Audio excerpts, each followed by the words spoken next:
It starts with a whisper, a silent exchange of glances on the crowded streets of Tokyo. A man bows respectfully as a black luxury car drives past, its tinted windows hiding faces only a few know. No police badge, no government seal, yet every man in the district knows who really holds the power there. They are the Yakuza, Japan's shadow rulers, who operate in a clandestine manner, whose structure is so disciplined, so deeply rooted in fear and loyalty, that even the government once relied on them to maintain order. For decades, they have thrived in silence.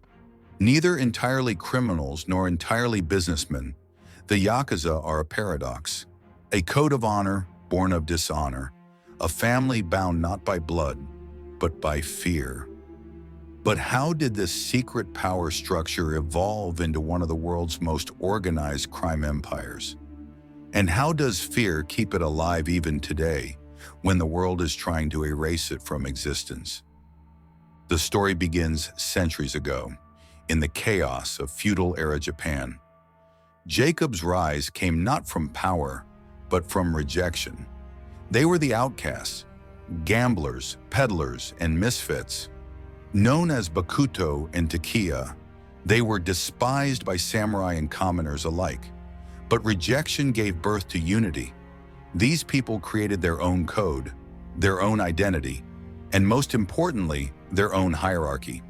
They called themselves Ninkyo Dantai, a brave organization. To outsiders, this was ironic. This was pride for him. They saw themselves as protectors of the weak, enforcers of justice when society turned its back. In fact, they enforced their own laws through gambling, extortion, and violence. The foundation was built on fear disguised as loyalty. A member may rise up the ranks, but betrayal means death. Each man belonged to one master, and that master to another, creating an unbroken chain of command that mirrored the feudal clans of Japan. This system became their greatest weapon, an empire without a crown, ruled by obedience. At the heart of the Yakuza's power is a single relationship, Oyabun and Kobun, parent and child. This is not a metaphor. This is their reality. Oyabun is the father, a leader, protector, and punisher. Kobun is the loyal child who serves, obeys, and sacrifices. This is not friendship. It's dedication wrapped in respect. Before joining, a man must take an oath, not with ink, but with blood and sack. At the initiation ceremony, Oyabun and Kobun both drink from the same cup, binding themselves as a family. From that moment on, the Kobun's life becomes that of its owner.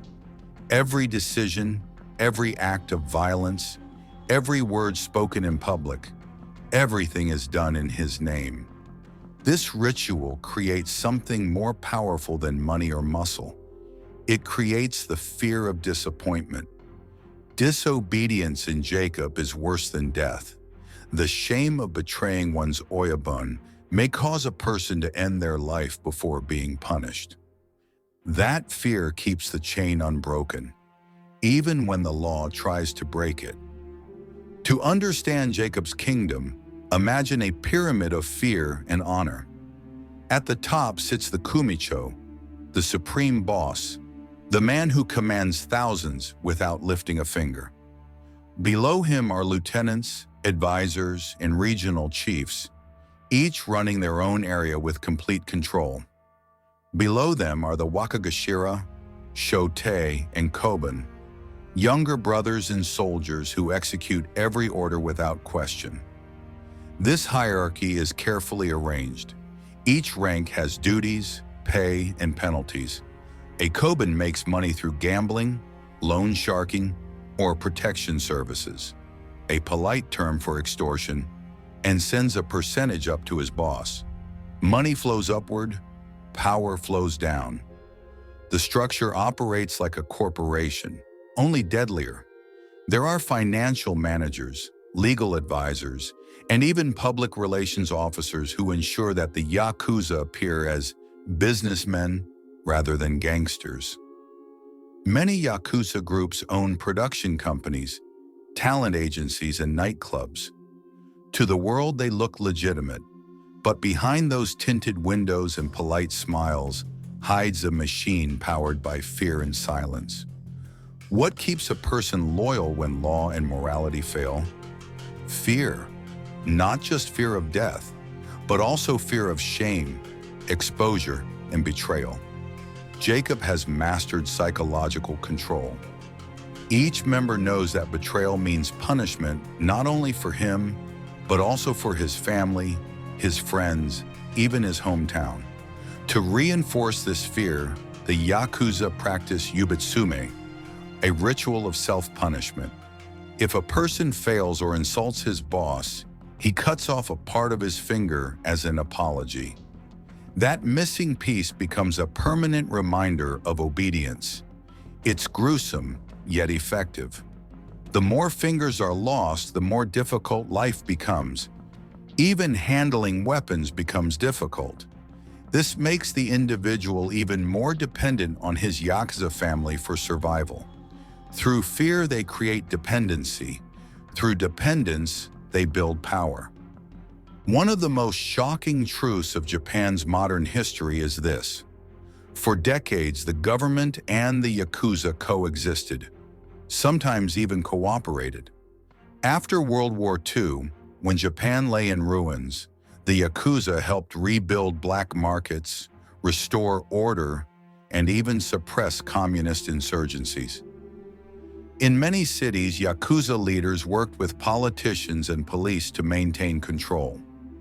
They were seen as a necessary evil, people who did dirty work that the state could not accept.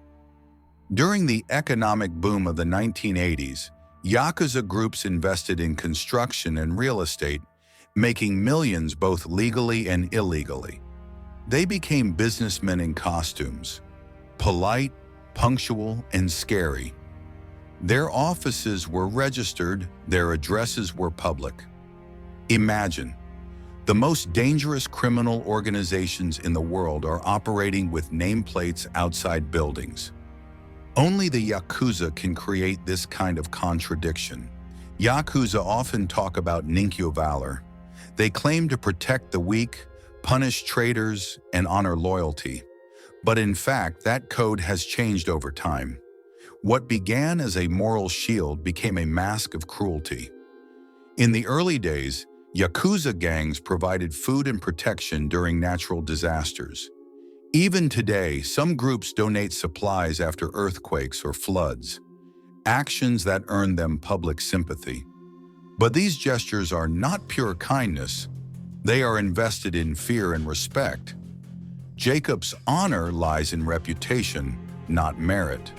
They protect civilians only as long as it benefits their control. As soon as someone crosses them, that so-called respect disappears.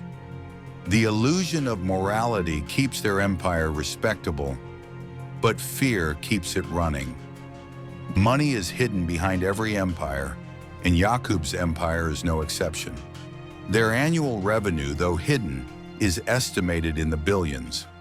They control everything from gambling and prostitution to manufacturing and stock manipulation. Their financial system is brilliant even in its darkness. Illegal profits are laundered through shell companies and investments. They buy land, art, and businesses, mixing criminal cash with legitimate streams. Some Yakuza also own restaurants, real estate firms, or entertainment companies that employ innocent workers who have no idea who actually signs their paychecks. However, money is also a tool of control. A Koban that fails to return profits risks punishment, but one who earns well climbs the ranks, rewarded with power and privilege. Greed, like fear, is another invisible chain that binds the brotherhood together. In the world of the Yakuza, women exist in the shadows. They are wives, mistresses, or symbols of fidelity, Oyabun's wife, Ane-san, often exerts a calming influence. She maintains the household, honor, and sometimes even mediates disputes between men. But she is also trapped, respected yet powerless. Many Yakuza wives lead double lives, attending school meetings by day, hiding hurts and secrets at night. They bear the burden of silence, knowing that any disobedience could bring disaster. Fear rules not only men, but women too. Nevertheless, some Ane-sans have been known to show incredible courage, continuing their husband's business even after his imprisonment or death. Their strength, like their pain, remains untold but deeply respected. In recent decades, Japan has declared open war on organized crime. Strict laws now prevent any business or individual from associating with Yakuza members. Banks freeze their accounts, landlords refuse to pay them rent, and police monitor every transaction. Membership has declined dramatically, from more than 80,000 in the 1990s to less than 25,000 today. But decline does not mean disappearance. Jacob has adapted. Many now operate from behind legal fronts, security firms, cryptocurrency exchanges, or construction contracts. The fear remains, it just subsides. Tattoos are hidden, rituals are more secretive, violence is less visible. But the structure, the Oyabun, the Kobun, the hierarchy of obedience, still breathes beneath the surface. The reach of the Yakuza is not limited to Japan. They have quietly expanded throughout Asia, Europe, and even the United States. From drug trafficking to cybercrime, they collaborate with other syndicates, including Chinese triads, the Korean mob, and the Russian mafia. Their methods are different: discipline over anarchy, fear over force. They rarely attract attention, preferring silence rather than spectacle. This is what makes them so durable. While Western crime groups collapse due to betrayal and greed, the Yakuza's power structure survives through control of loyalty, fear, and identity. They don't just run a business, they run on faith. Every empire needs symbols, and the Yakuza are unforgettable. The tattoos, or irizumi, all over their bodies tell stories of pain, courage, and loyalty. The process is long and painful, often taking years, but once completed, it becomes a mark of belonging, one that can never be erased. Punishment is also ritualistic. Betrayal leads to exile, torture, or death. Some groups apply yubitsume to minor crimes, but traitors simply disappear. No police report, no headlines, just silence and fear that echoes louder than any bullet. These rituals are not relics of the past. They are tools of psychological warfare. Every tattoo, every scar, every missing finger, all reminding the members who really owns them. The Yakuza understand the power of image. They have used films, newspapers, and pop culture to create their identity. The films portray him as a noble outlaw, an honorable man who lives by a strict code. In reality, this myth benefits them. It hides cruelty behind a romantic facade. Some Yakuza leaders even hold press conferences and present themselves as misunderstood patriots. They donate to charitable causes, sponsor festivals, and pay for public projects, all to appear legitimate. Outcome? A society that both fears them and respects them. The myth becomes as powerful as the man himself. That's how fear evolves, from a weapon to a legend. The greatest triumph of the Yakuza is not their wealth or longevity, it is their invisibility. They rule without a crown, punish without courts, and exact without contracts. People obey not because they must, but because they are afraid of what will happen if they don't. Fear created its empire, not anarchy, but calculated fear. This fear is so deep that even those who walk away cannot truly escape it. Many ex-Yakuza struggle to find a job, a family, or peace. Society marks them forever and forces them to return to the darkness they tried to leave. This is the genius of the structure. It ensures the Yakuza's survival through fear more than loyalty. Today, Japan's roads are cleaner, laws are strict, society is more aware. Yet somewhere in Osaka, Tokyo, or Kobe, an Oyabun still quietly sips his tea, his phone never far from his reach, his men still keeping watch around every corner. The shape of the empire may have changed, but its essence remains the same: fear disguised as family. Yakuza's power was never limited to violence alone. It was about control, of loyalty, of shame, of identity. And perhaps this is the darkest truth of all. Empires built on fear may fall, but fear never dies. Because the real secret of the Jacobins is not in their tattoos or their hierarchy.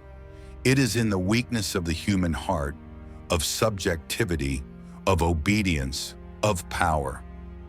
The Yakuza understood that fear, nurtured it, weaponized it, and through it created an empire that the world is still struggling to completely eradicate. Even today, in the neon glow of Tokyo nights, as the world moves on, one thing remains unchanged: the whisper that still sends a chill down the spine. The Yakuza are always watching.